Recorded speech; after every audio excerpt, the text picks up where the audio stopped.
नमस्कार। अध्ययन अड्डा यूट्यूब चैनल पर मैं दुष्यंत सिंह एक बार फिर से आप सभी लोगों का बहुत बहुत स्वागत करता हूं। आशा करता हूं आप सभी अच्छे होंगे, स्वस्थ होंगे। आपकी लेखपाल भर्ती परीक्षा की तैयारी भी बहुत अच्छी तरीके से चल रही होगी।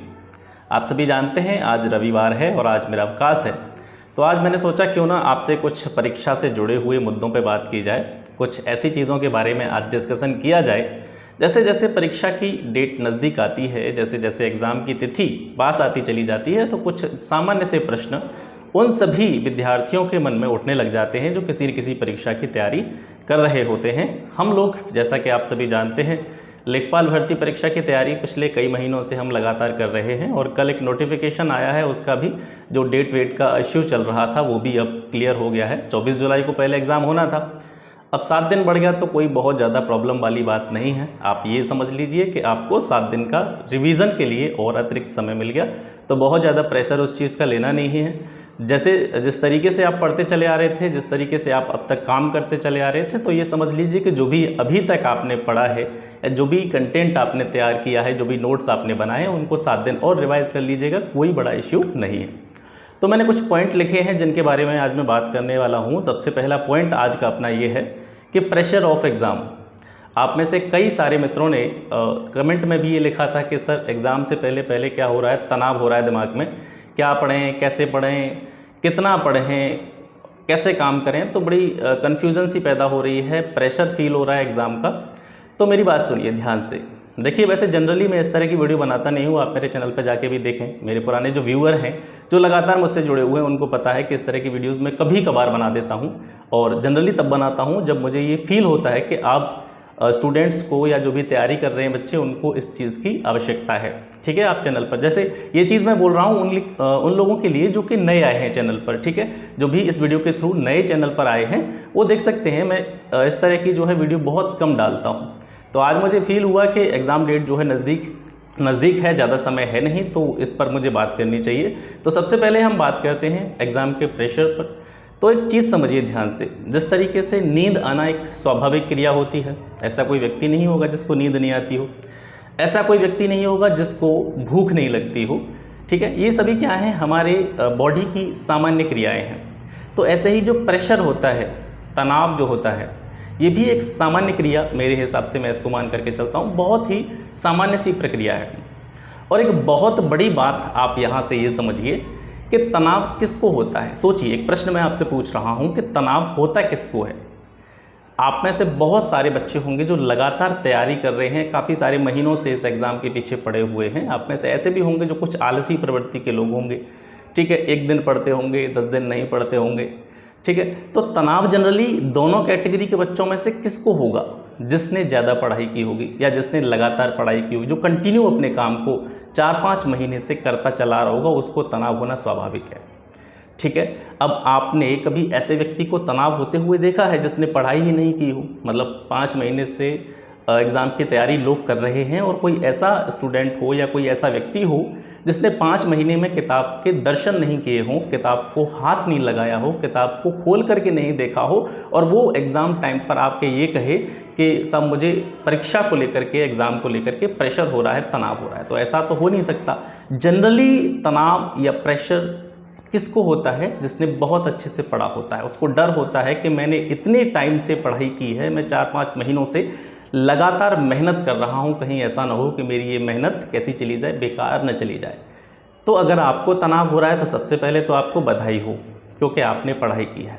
ठीक है, तो तनाव होना बिल्कुल सामान्य सी प्रक्रिया है और जनरली उन्हीं लोगों को तनाव होता है जो अच्छी तरीके से पढ़ करके तैयारी कर रहे होते हैं, उन्हीं लोगों को प्रेशर होता है। ठीक है, तो मैं आपको बधाई देना चाहता हूं कि अगर आप प्रेशर फील कर रहे हैं, एग्ज़ाम से पहले तनाव फील कर रहे हैं, तो आप बधाई के पात्र हैं, क्योंकि आपने पढ़ाई की है और ये एक स्वाभाविक प्रक्रिया है। ठीक है, पहली चीज़। दूसरी चीज़ ये है कि प्रेशर ज़्यादा फील हमको कब होता है? जब हम ये मान लेते हैं कि इस समस्या को उठाने वाले या ये समस्या जो हो रही है ये केवल हमारे साथ हो रही है। यानी जितने भी लोग आपको दिखाई देते हैं पढ़ते हुए, लिखते हुए, तैयारी करते हुए, उनमें से सिर्फ आप ही अकेले वह व्यक्ति हैं जिसको तनाव हो रहा है। आप ही अकेले वह व्यक्ति हैं जिसको एग्ज़ाम का प्रेशर हो रहा है। अगर आप ये चीज़ सोचते हैं तो आप ज़्यादा तनाव में चले जाते हैं, आप ज़्यादा डिप्रेशन में चले जाते हैं। ठीक है, तो सबसे पहले तो ये सोचिए कि ये जो तनाव वाली प्रक्रिया है ना, ये सबके साथ होती है, आप अकेले व्यक्ति नहीं हैं।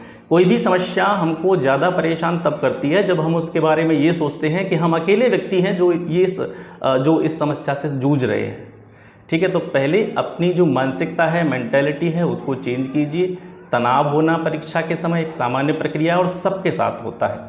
हमारे प्रतियोगी जीवन में हमारे साथ भी होता था, कई बार होता था। हर एग्ज़ाम से पहले डिप्रेशन सी आ जाती थी, क्या पढ़ें, इतना सारा पढ़ रखा है हमने, 4-5 महीने से हम तैयारी कर रहे हैं और अब लास्ट टाइम पर क्या पढ़ें, कन्फ्यूजन क्रिएट होती है।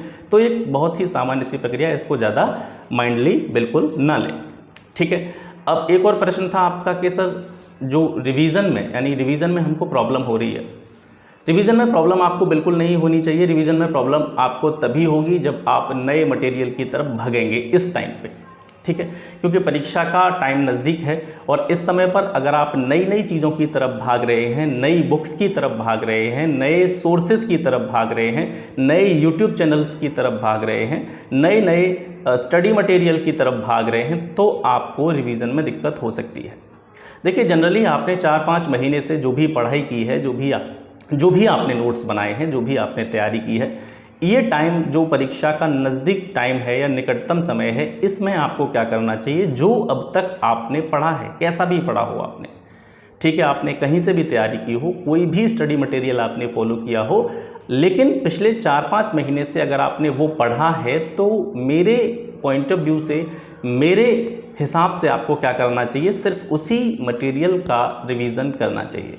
ठीक है, अगर आप इस समय पर किसी नए मटेरियल की तरफ अग्रसर होंगे, किसी नए मटेरियल की तरफ अट्रैक्ट होंगे, तो आपने 4-5 महीने से जो पढ़ा है आप उसको रिवाइज नहीं कर पाएंगे और नए मटेरियल को आप इतनी जल्दी पढ़ करके कोई भी अच्छी तरीके से आउटपुट नहीं दे सकते हैं।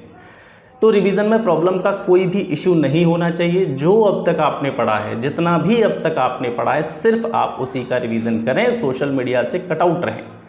ठीक है, अगर बहुत से लोग, आप इस वीडियो पर ये भी कमेंट कर सकते हैं कि सोशल मीडिया से कट आउट रहें, आप भी तो सोशल मीडिया के थ्रू हमको ज्ञान दे रहे हैं।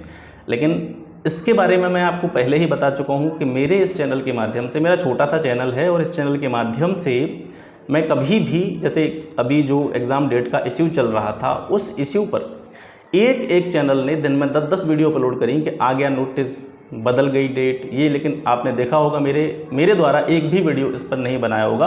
और जब ऑफिशियल नोटिस भी आ गया था, उसके बाद भी सिर्फ मैंने कम्युनिटी टैब में जाकर के एक मैसेज टाइप करके लिख दिया था कि डेट चेंज, 7 दिन डेट बढ़ गई है बस। तो फालतू की जो भी चीज़ें हैं उन पर वीडियो बनाने से कोई भी मतलब नहीं होता। आज मुझे महसूस हुआ कि मुझे आप लोगों से इंटरेक्शन करना चाहिए, आप लोगों से कुछ संदेश आप लोगों को देना चाहिए, कुछ मैसेज आप लोगों को देना चाहिए, तो इस वजह से मैं इस वीडियो को बना रहा हूँ। ठीक है, तो रिवीजन में कोई प्रॉब्लम नहीं होनी चाहिए। आपको अब तक जितना आपको मिला है, आपने कहीं से भी पढ़ाई की है, आपने कहीं से भी नोट्स बनाए, सिर्फ आप उसी पर फोकस्ड रहिए, उसी को बहुत अच्छे तरीके से उसको रिवाइज करिए। ठीक है, अब इसके बाद में एक बहुत ही इम्पोर्टेंट चीज़ ये भी है, इस समय पर आप एक सिंगल सब्जेक्ट पर फोकस मत कीजिए, ये पॉइंट नंबर 3 है। ठीक है, don't focus on a single subject. अब एक बहुत ही अच्छी बात मैं आपको बता रहा हूँ और आप इस चीज़ को फील करके देखिएगा कि मैं सही कह रहा हूँ या गलत कह रहा हूँ। इस टाइम पर ज़्यादातर आप में से लोग, क्योंकि मेरे आसपास भी प्रतियोगी जीवन से जुड़े हुए बहुत सारे छात्र हैं, मेरे कुछ टच में हैं, मेरे आसपास के भी बहुत सारे स्टूडेंट्स हैं जो मेरे टच में हैं। तो मैं क्या देख रहा हूँ कि ग्रामीण विकास समाज, जो कि एक अनप्रेडिक्टेबल सब्जेक्ट है, सभी के लिए है, हमारे लिए भी, आपके लिए भी, क्योंकि 2015 में पेपर हुआ था पिछला वाला, तो 2015 के बाद में अभी पेपर हो रहा है, तो पता नहीं किस तरीके के क्वेश्चन यहाँ से आने वाले हैं, किस तरीके का क्वेश्चन यूपीएससी रखने वाला है। तो अभी भी लास्ट टाइम पर लोग क्या कर रहे हैं कि सिर्फ ग्रामीण विकास समाज के पीछे ही पड़े हुए हैं। तो ये कहीं ना कहीं एक खतरनाक सिचुएशन बना सकता है आप लोगों के लिए, क्योंकि मेरा ये मानना है कि इस टाइम पर आपको एक ही सब्जेक्ट के पीछे नहीं भागना चाहिए। ज़्यादातर बच्चे यही कर रहे हैं कि अभी भी लास्ट टाइम पर बाकी के सब्जेक्ट्स को छोड़ करके सिर्फ रूरल डेवलपमेंट के पीछे पड़े हुए हैं। इस टाइम पर एक मेरी सलाह, आप माने या माने, ये आपके ऊपर डिपेंड करता है, लेकिन मैं आपको एक लीगल एडवाइस देना चाहता हूँ कि आप इस समय पर क्या करें। देखिए, इस एग्ज़ाम में 4 सेक्शन हैं, मैथ्स है, हिंदी है, जीएस वाला सेक्शन है और रूरल डेवलपमेंट, ये चौथा सेक्शन है आपका। इसमें से जो स्कोरिंग सब्जेक्ट हैं आप सभी जानते हैं कौन कौन सी हैं। एक आपकी जनरल हिंदी और इसके अलावा मैथ्स वाला जो सेक्शन है, ये दोनों सेक्शन जो हैं, ये दोनों सब्जेक्ट जो हैं आपकी बहुत ही स्कोरिंग सब्जेक्ट हैं। अब इसमें से क्या करना है आपको, ये मेरी एडवाइस है, आप माने या ना माने ये आपके ऊपर डिपेंड करता है, कि अगर आप हिंदी और मैथ्स इन दोनों को थोड़ा सा ज़्यादा समय दें, अगर इस समय पर परीक्षा के समय पर मैथ को जैसे आपको आता होगा वैसे आपने पढ़ा भी होगा, लेकिन उसको और थोड़ा सा जहाँ पर आपके वीक पॉइंट हों, जो जो आपकी समस्याएं हों या जहाँ से आप क्वेश्चंस नहीं कर पाते हों, उन पॉइंट्स को थोड़ा सा और अच्छी तरीके से कवर करने की कोशिश करें। और हिंदी, जैसा कि आप सभी जानते हैं, हिंदी में क्या होता है कि हिंदी एक ऐसी सब्जेक्ट है जिसे बहुत कम समय में हम कवर कर सकते हैं और एक स्कोरिंग सब्जेक्ट की तरह ट्रीट करी जाती है। यहाँ से आप क्या कर सकते हैं, इन दोनों सब्जेक्ट्स में अगर आप चाहें, अगर थोड़ी सी मेहनत करें और थोड़े से कह सकते हैं एक प्लान्ड वे में अगर आप तैयारी करें, तो इन दोनों सेक्शन में आप फुल स्कोर कर सकते हैं, पूरे मार्क्स गेट कर सकते हैं। अगर इन दोनों सेक्शंस में आपने पूरे नंबर जो है प्राप्त कर लिए, फुल स्कोर आपने इसमें कर दिया, तो कहीं ना कहीं ये जीएस वाला सेक्शन है और ग्राम समाज विकास वाला सेक्शन है, इसकी जो भरपाई है, यहाँ पर जो आपका प्रदर्शन जो डाउन होगा उसकी भरपाई आप इन दोनों सब्जेक्ट से कर सकते हैं। ये मेरी सलाह है, ठीक है। मेरा मतलब यह कहने का कतई नहीं है कि आप चारों सब्जेक्ट में से सिर्फ हिंदी और क्या कहते हैं, हिंदी और जो है मैथ्स को ही पढ़ें। सब्जेक्ट्स आपको चारों पढ़नी है, क्योंकि revision is very very very important. तो जैसे कि जीएस है, जीएस में आपने देखा होगा 3 महीने पहले जो स्थिति आपकी रही होगी और 3 महीने पहले से आपने जीएस की और तैयारी करी होगी, तो बहुत ज़्यादा इम्प्रूवमेंट उसमें आपको नहीं मिला होगा। अब बहुत से ऐसे भी होंगे, अब जैसे बहुत सारे लोगों की सोच ये भी हो सकती है कि लास्ट टाइम पर जैसे 10 दिन बचे हैं, तो 10 दिन में हम जीएस को पढ़ करके हमारा जो स्कोर आज से 2 महीने पहले, 3 महीने पहले 25 में से 17, 18 या 15 आ रहा होगा, तो उसको हम 22, 23, 24 पर पहुंचा दें, तो ऐसा भी संभव नहीं है। ये मेरा व्यक्तिगत अनुभव है कि जीएस में जैसे 2 महीने पहले आपको जो स्कोर आ रहा होगा उसमें बहुत ज़्यादा इम्प्रूवमेंट आप नहीं कर पाएंगे, और ना ही लास्ट टाइम पर आप जीएस के पीछे पड़े रहें तब भी आप उसमें बहुत ज़्यादा इम्प्रूवमेंट नहीं कर पाएंगे। तो इस टाइम पर हमको थोड़ी सी रणनीति बना करके काम करना होगा। जो भी स्कोरिंग सब्जेक्ट हैं उन पर ज़्यादा फोकस्ड रहना होगा। हिंदी और मैथ को बहुत अच्छी तरीके से हमको तैयार करना होगा, ताकि अगर उन दोनों सब्जेक्ट्स में बाकी की जो दोनों सब्जेक्ट्स हैं जीएस और इसके अलावा ग्रामीण विकास समाज, अगर इसमें हम कहीं ना कहीं डाउन होते हैं तो उसकी भरपाई हम इन बाकी के 2 सब्जेक्ट से कर सकें। तो हिंदी और मैथ पर आपको बहुत अच्छी तरीके से फोकस करना है, बहुत अच्छी तरीके से इनको एक बार, जितने भी सिलेबस में चैप्टर हैं उस हिसाब से इनको एक बार अच्छी तरीके से देख लीजिए, ठीक है। बाकी जीएस में आपने जो भी नोट्स बनाए होंगे या जहाँ से भी आपने जीएस पढ़ी होगी उसी को आप रिवाइज करें। ग्रामीण विकास समाज में जहाँ से भी आपने पढ़ा होगा उसी को आप रिवाइज करें। बाकी दोनों सब्जेक्ट्स पर थोड़ा सा ज़्यादा फोकस करें, जिनके बारे में मैं कह रहा हूँ हिंदी और मैथ, इस पर थोड़ा सा ज़्यादा अपना फोकस कर दें। अगर इसमें आपको पूरे नंबर मिल जाते हैं तो कहीं ना कहीं आप एग्ज़ाम में थोड़ा सा अच्छा प्रदर्शन कर लेंगे। लास्ट टाइम पर आप चाहे ग्रामीण विकास समाज को कितना भी रट लो, चाहे जीएस को कितना भी रट लो, ये आपको इम्प्रूवमेंट नहीं दिला सकते हैं, ठीक है। बहुत ज़्यादा वेरिएशन इससे नहीं होगा। आपके मान लो 15-16 क्वेश्चन अगर इनके बन रहे होंगे आज से पहले, तो आप 25 नहीं कर पाएंगे। 15-16 पैसे डायरेक्ट 10 दिन में आप 10 क्वेश्चन नहीं बढ़ पाएंगे, ये मेरी आप बात मान करके चलिए, ठीक है। तो बाकी के दोनों सब्जेक्ट मैंने बताई हैं, आपकी हिंदी और मैथ्स, इन पर थोड़ा सा ज़्यादा फोकस करिए। बाकी दोनों सब्जेक्ट्स जो हैं आपने अब तक जितना पढ़ा है आज तक की डेट में, तो उसको आप अच्छी तरीके से रिवीजन करते रहिए। ये मेरी सलाह है, बाकी आप माने या ना माने आपके ऊपर डिपेंड करता है। इसके बाद में क्या होता है कि करंट अफेयर्स की मैंने आपसे कही था, करंट अफेयर्स नेशनल वाला 6 मंथ का मैंने आपको पीडीएफ के थ्रू टेलीग्राम पर प्रोवाइड करा दिया था। यूपी स्पेशल का भी लास्ट 6 मंथ का जो करंट अफेयर था मैंने आपको प्रोवाइड करा दिया था। करंट अफेयर्स के रिगार्डिंग एक बात मैं यहाँ पे कहना चाहूँगा, यूपी SSSC का आप एग्ज़ाम दे रहे हैं, यूपी SSSC का एक पैटर्न रहता है कि लास्ट 3-4 महीने करंट जो है वो ज़्यादा पूछता है। ऐसी बात नहीं है कि पिछले करंट से क्वेश्चन नहीं आते हैं, पिछले करंट से भी क्वेश्चन आते हैं, लेकिन वो बहुत ज़्यादा नंबर में नहीं होते हैं, बहुत ज़्यादा संख्या में नहीं होते हैं। तो जो 3 से 4 महीने का करंट होता है लास्ट टाइम पर एग्ज़ाम से 3-4 महीने पहले का जो करंट रहता है, वहाँ से मोस्ट प्रोबेबली क्वेश्चन पूछे जाते हैं। तो आपको बहुत अच्छी तरीके से पढ़ना है। जो पिछले 4 महीने का करंट है उसको आपको बहुत अच्छी तरीके से पढ़ना है, डीपली पढ़ना है, कह सकते हैं उसको रट डालो। और बाकी का जो है, जैसे 2021 के करंट की भी, जैसे कल एक बच्चे ने कमेंट करा था, 2021 का जो करंट था उसके बहुत सारे क्वेश्चंस में आपको क्वेश्चन सीरीज़ के थ्रू, जैसे क्वेश्चन सीरीज़ हम चला रहे थे, 11-12 हमने सीरीज़ चलाई थी, उस क्वेश्चन सीरीज़ में भी मैंने 2021 के काफ़ी सारे क्वेश्चन जो है आपके कवर कर रखे हैं।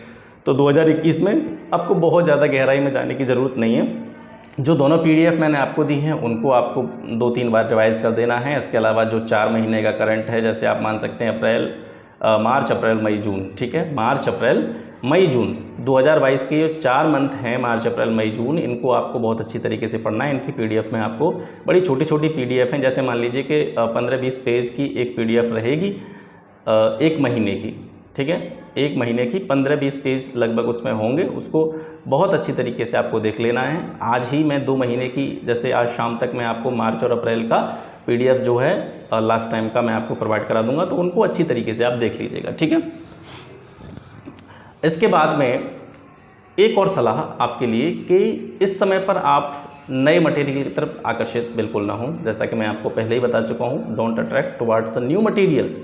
नए मटेरियल की तरफ आप जाएंगे तो कहीं ना कहीं आप यहाँ पर बहुत बड़ी गलती करेंगे कि लास्ट टाइम है पेपर का। अगर आप नए स्टडी मटेरियल की तरफ आकर्षित होते हैं, नई बुक्स की तरफ आकर्षित होते हैं, नए कोर्सेज़ की तरफ आकर्षित होते हैं, तो आपने अब तक जितना पढ़ा है आप उसका भी आउटपुट नहीं दे पाएंगे, उसका भी आप रिवीजन नहीं कर पाएंगे। तो नए मटेरियल से बचें। इसके साथ साथ एक मेरी व्यक्तिगत सलाह, ठीक है, हो सकता है ये काफ़ी लोगों को बुरी भी लग सकती है, कि जो मैराथन क्लासेस चल रही हैं आजकल यूट्यूब पर, अलग अलग नामों से मैराथन क्लासेस दी जा रही हैं बच्चों को, और बहुत से लोगों का यह दावा है, बहुत से जो टीचर्स हैं, हालांकि कोई भी टीचर रहता है या कोई भी अध्यापक होता है वो अपने स्तर से बहुत अच्छा प्रयास करने की कोशिश करता है। हर व्यक्ति ये चाहता है कि उसके प्लेटफॉर्म से बच्चों का ज़्यादा से ज़्यादा संख्या में सिलेक्शन हो, लेकिन ये मेरा कह सकते हैं विश्लेषण है, मेरा ये एनालिसिस है। मैराथन क्लासेस जो चल रही हैं लगभग 10-10 घंटे की, 8-8 घंटे की मैराथन क्लासेस यूट्यूब पर काफ़ी लोगों ने चला रखी हैं। तो मेरा ये मानना है कि 10 घंटे की जो मैराथन क्लासेस है उसमें ये लोग दावा कर रहे हैं कि लगभग 80 से ज़्यादा क्वेश्चन, यानी आपके एग्ज़ाम में जो 100 क्वेश्चन आने वाले हैं, उन 100 क्वेश्चन में से 80 से ज़्यादा क्वेश्चन केवल इसी मैराथन सीरीज़ से फंसने वाले हैं। इन लोगों का ये दावा है, ठीक है। तो एक सामान्य सा प्रश्न मैं आप लोगों से पूछना चाहता हूं कि केवल 2 दिन या 3 दिन की इस मैराथन क्लास से जब 80% पेपर फंसाया जा सकता है, तो जो 3000, 4000, 5000 के जो पेड कोर्स दिए जा रहे थे उनका क्या मतलब निकला? उनका कोई रिजल्ट मान सकते हैं आप? उनका क्या मतलब निकला जब आपने 4 महीने से 5 महीने से जो 5-5 हज़ार के पेड कोर्स बेचे हैं, उनका क्या मतलब, क्या उसका आउटपुट मान सकते हैं? जब आप 3 दिन में 80% पेपर फंसा दे रहे हो तो फिर वो 5000 के कोर्स क्यों बेचे आपने? और क्यों आप ये जो मैराथन कोर्स है, केवल मैराथन कोर्स ही दे दिया होता उनको, या मैराथन सीरीज ही दे दी होती, उनको पूरा कोर्स प्रोवाइड करने का क्या फ़ायदा था? ठीक है।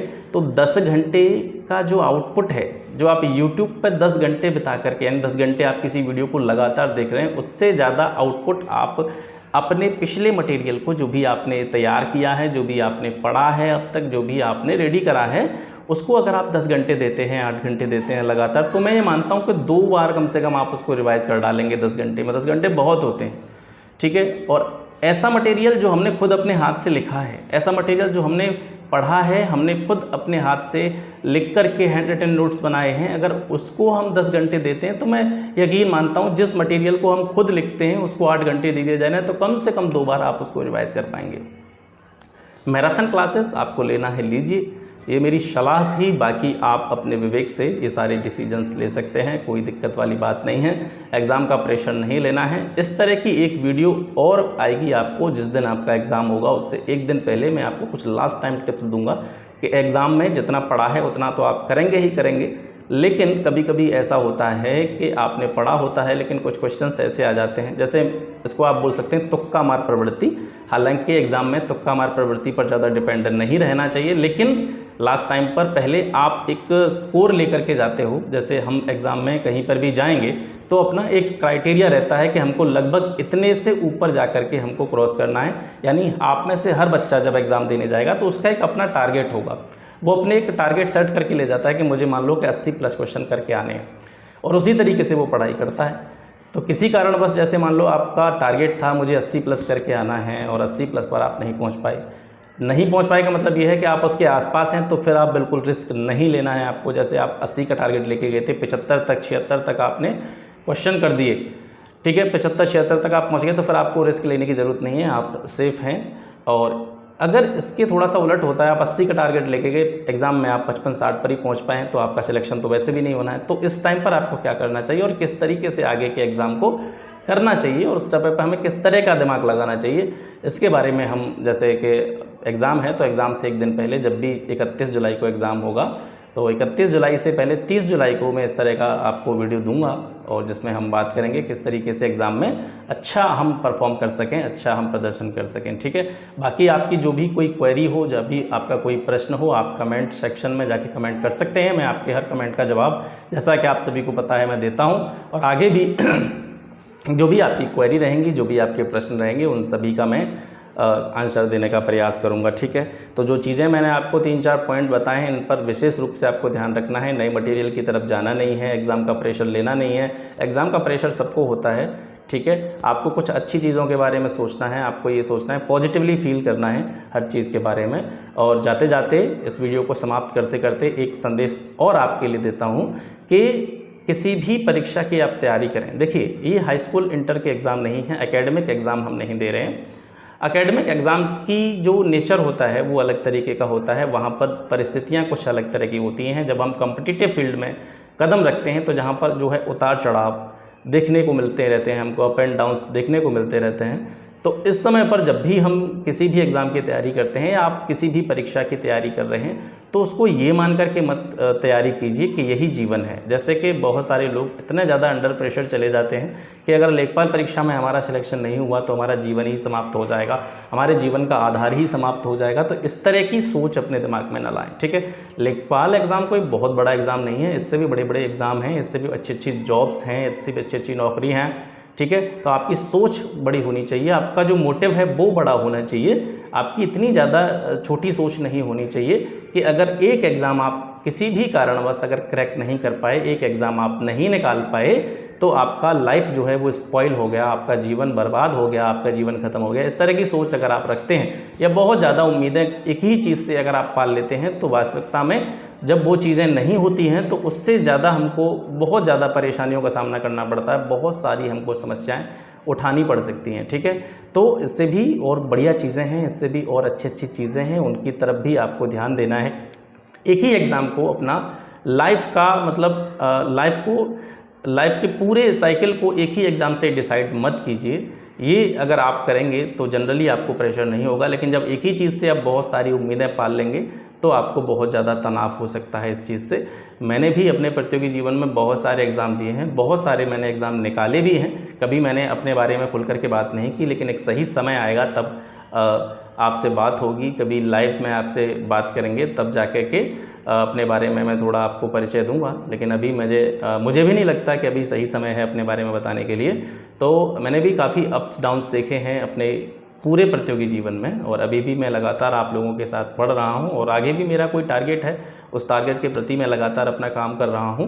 तो उतार चढ़ाव आते रहते हैं, उतार चढ़ाव अगर आते रहेंगे, देखिए जब तक उतार चढ़ाव जीवन में नहीं आते हैं तब तक क्या होता है, आदमी को अनुभव नहीं प्राप्त होता है, मैच्योरिटी उसके अंदर नहीं आती है। मैच्योरिटी भी जैसे कई तरह की होती है, एक मैच्योरिटी वो होती है जो एज के साथ में पनपती है व्यक्ति के अंतर्गत, जो कह सकते हैं परिपक्वता होती है वो उम्र के साथ आती है। एक परिपक्वता ऐसी होती है और एक परिपक्वता ऐसी होती है जो परिस्थितियाँ उसको परिपक्व बना देती हैं व्यक्ति को, ठीक है। तो परिपक्वता जब भी आती है जब आप उतार चढ़ाव देखते हैं, ठीक है। फेल होना भी ज़रूरी है लाइफ में।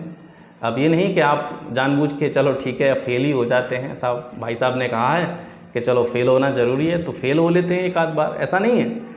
अगर आप जो भी आप काम कर रहे हैं उसमें अपना 100% पोटेंशियल दीजिए, आप 100% अपनी क्षमता के अनुसार उस चीज़ की तैयारी कीजिए। लेकिन अगर किसी कारणवश आपका नहीं हो पाता है या किसी कारणवश अगर आप सिलेक्ट नहीं हो पाते हैं तो ये समझ लीजिए एक सीख है हमारे लिए। यहाँ से हमको पता चला कि कौन सा काम करने से सिलेक्शन नहीं होता है और कौन सा काम करने से सिलेक्शन होता है। तो ठीक है, अप डाउन्स आते रहते हैं, ये ज़रूरी है। भगवान से प्रार्थना कीजिए हमको उतार चढ़ाव दे ज़िंदगी में, तभी आप एक अच्छा इंसान बन सकते हैं, तभी आप ज़िंदगी में एक नया अनुभव प्राप्त कर सकते हैं। और इस तरह के उतार चढ़ाव अगर आप जीवन में देखेंगे तभी आप आने वाली अपनी जनरेशन को, आने वाली अपनी पीढ़ी को कुछ बता सकते हैं, कुछ अनुभव दे सकते हैं। जब आपने उतार चढ़ाव जीवन में देखे ही नहीं हैं तो यकीन मानिए आप आने वाली पीढ़ी को, आने वाली जनरेशन को कुछ नहीं दे सकते हैं। आप उनको कोई भी अनुभव नहीं दे सकते हैं, कोई भी एक्सपीरियंस नहीं दे सकते हैं, कोई भी अच्छी चीज़ आपको उनको नहीं बता सकते हैं। लेकिन आपने जीवन में अगर बहुत सारे उतार चढ़ाव देखते हैं और बहुत सारी चीज़ें आपने इस तरह की फेस की हैं, बहुत सारी चीज़ें अगर आपने महसूस करी हैं,